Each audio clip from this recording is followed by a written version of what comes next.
नमस्कार। कि विधायक रविंद्र सिंह भाटी एक बार फिर चर्चा में है और इस बार चर्चा में होने की वजह है गिल इग्नाइट माइंड। क्या ये सच में जनता के हित के लिए लड़ाई है या फिर बस एक सियासत चमकाने का कोई पैतरा? वैसे देखा जाए तो भाटी की मांग जनता से जुड़ी दिखाई तो देती है, जैसे स्थानीय लोगों के लिए रोजगार, प्रदूषण से मुक्ति और नियमों के प्रबंधन।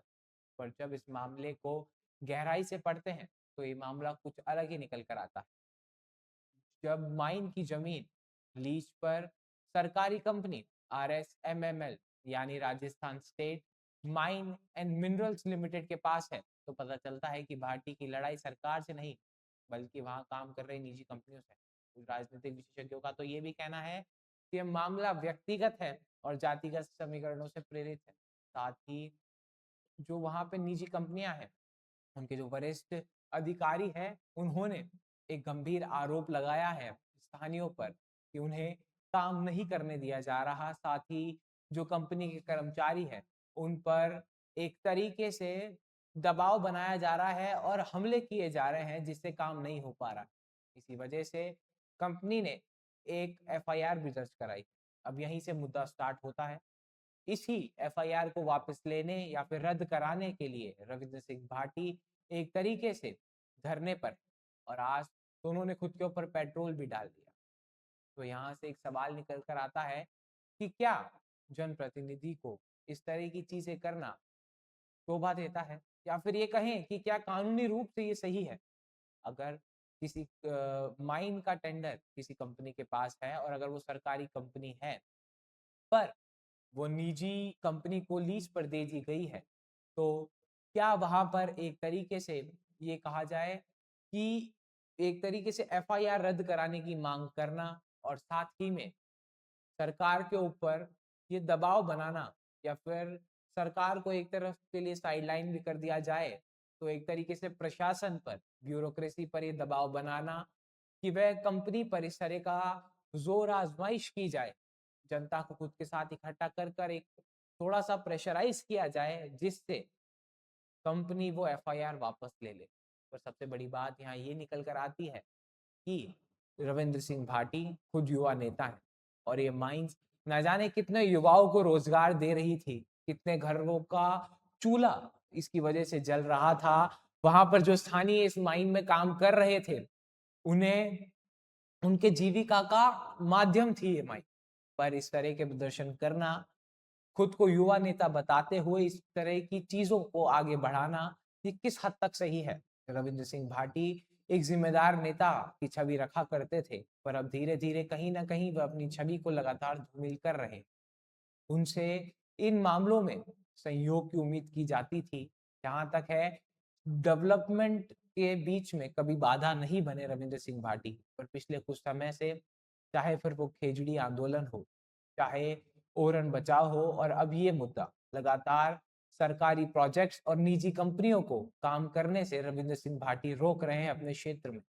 यहाँ से एक बात ये निकल कर आती है कि अगर कंपनियां वहां इन्वेस्टमेंट नहीं करेगी और आने वाले समय में अगर कंपनियों ने वहां पे इन्वेस्टमेंट करना बंद कर दिया, तो सबसे बड़ी बात यह है कि उस क्षेत्र के रोजगार का क्या होगा, वहां पे रह रहे युवाओं का, उनके परिवार का क्या होगा, किस प्रकार वो अपना घर चला पाएंगे, अपने परिवार का पालन पोषण कर पाएंगे। इसका सबसे बड़ा उदाहरण पश्चिम बंगाल है। पश्चिम बंगाल में टाटा जब नैनो की फैक्ट्री लगा रहा था, तब अपनी राजनीति को चमकाने के लिए ममता बनर्जी ने वहां पर एक आंदोलन किया।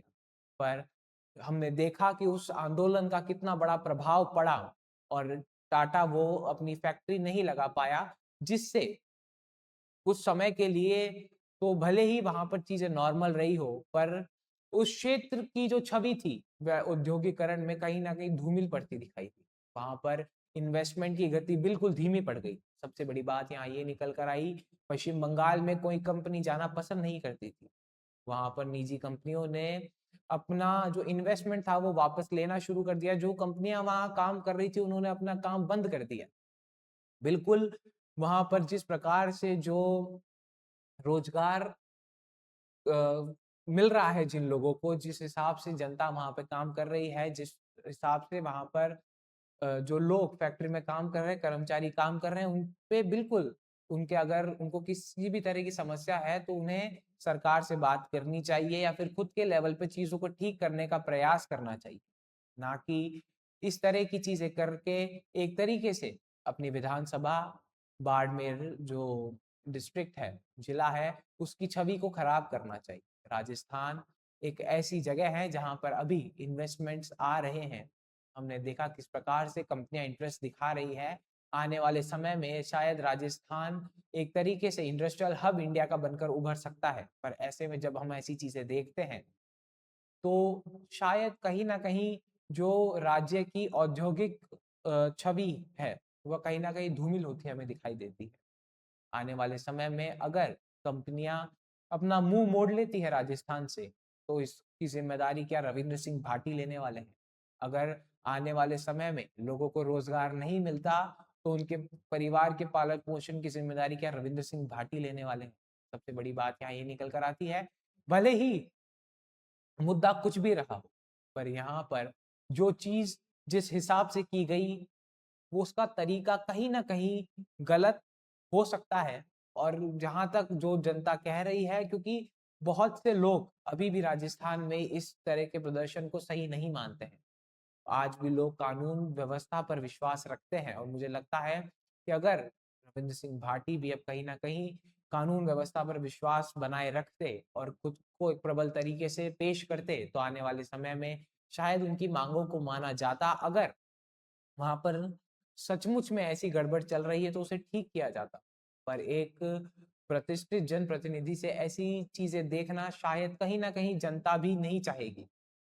और रविंद्र सिंह भाटी जो कि एक युवा चेहरा है, राजस्थान के युवा नेता हैं, उन्हें कहीं ना कहीं अब खुद के क्षेत्र की जिम्मेदारियां लेनी होगी और कहीं ना कहीं अब चीजों को सुधार करने का प्रयास करना पड़ेगा। आप बताइए कि क्या ये सचमुच में जनता की लड़ाई है या राजनीति चमकाने का एक तरीका? खैर, इस विषय में आप क्या विचार रखते हैं? आपकी क्या राय है? हमें जरूर बताएं। ऐसी और खबरों के लिए, ऐसी और जानकारियों के लिए बने रहे हमारे साथ। तब तक के लिए धन्यवाद।